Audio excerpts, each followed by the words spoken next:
There's two final questions. One is concerned with your technique, and you love to do watercolors, and also your concentration on that technique. And the second, okay, let's start. Let's first address the question of the watercolors. This is your favorite media. You love to work with that. So why? Well, it's the one I identified with first and most. I think I started maybe with ink, and I liked ink because it was very black and white, but I felt like I needed to add color. But for the most part, I liked the way that it soaked into the paper. I paint on the floor, on my knees. I can't paint with the canvas upright because it will drip, which I have stood things up and let them drip down, but only for an intentional look. I like watercolors because they stain things and it's very intimate. I feel like there's like a relationship where I have to sit and I have to watch the water drying and as it moves and it spills. And I'm fighting also with my two cats that like to run in and out of the room.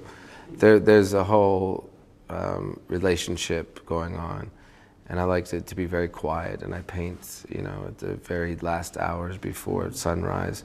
That's when I'm most creative. But it also gives you an impression of dilution. It gives you something vague, more silent, more sensitive. The way you use the watercolors.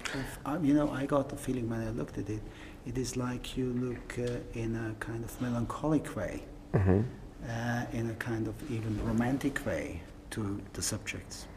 I would say it's very romantic. I mean, I think that's a strangely single-handedly defined word sometimes, you know, romantic. It seemed, romantic to me is dark, it is fatal, it is all these things.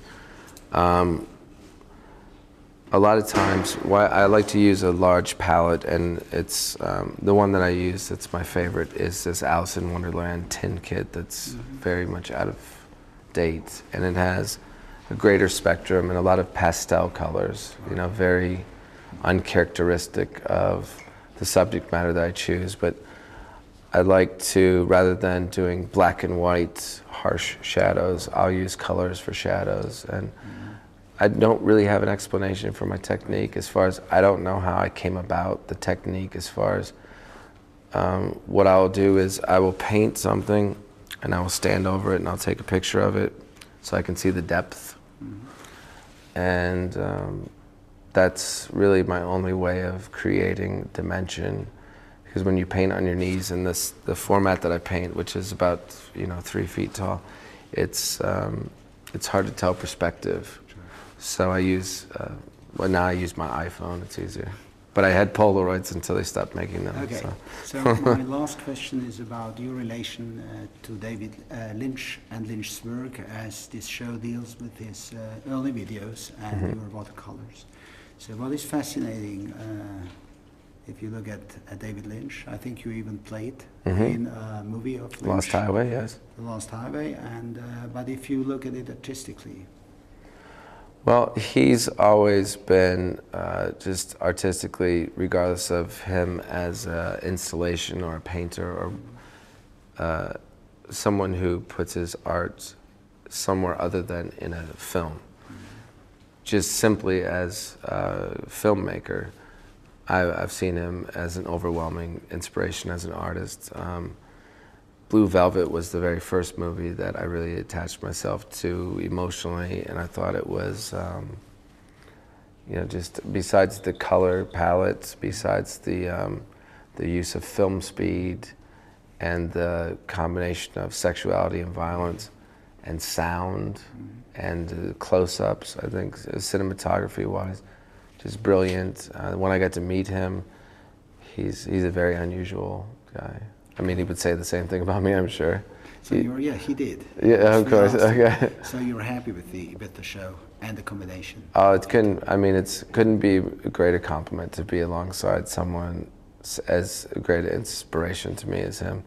I think that he is undefinable as an artist. I mean, he's most notable as a director, but he's undefinable in that I feel like he can do anything. I mean, when I first went to his home, he had some sort of carcass nailed to a giant door of sorts, and it was in the process of making, and he showed it to me, and I was just astonished by just the whole experience. The flies, the wine that we were drinking at his kitchen table. It was like in the middle of some very quaint movie about the Midwest, and we were sitting drinking wine, no air conditioning, it was very hot, there were flies buzzing around the carcass. I thought, this is David Lynch, this is beautiful. I think people who come to see the show will also be astonished when they see you too. Thank you so much. Thank you. Thanks.